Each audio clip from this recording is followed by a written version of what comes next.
I'm going to show you how the if primitive works. The if primitive acts as a conditional statement. This command or reporter runs the condition. If the condition reports true, it executes the list of instructions.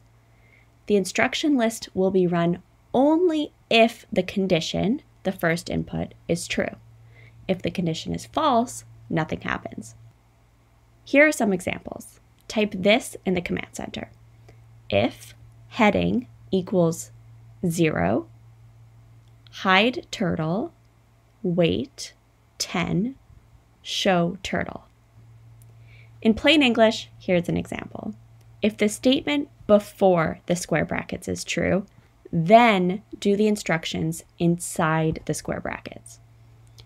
Now I'll type this in the command center, write 90. And then go back to the if line and press enter. Nothing happened because the condition was false. The turtle was not heading in the 0 direction. You can use if for other things, like if the answer is correct, go to the next page. If your score has reached a selected number, then announce something like, you won, game over. If the password entered is correct, show a secret text box. If instructions are often used to stop recursive procedures. Take a look at Project 2 in the PDF, LYNX Projects for Learning to Code, in the Help section of the LYNX homepage.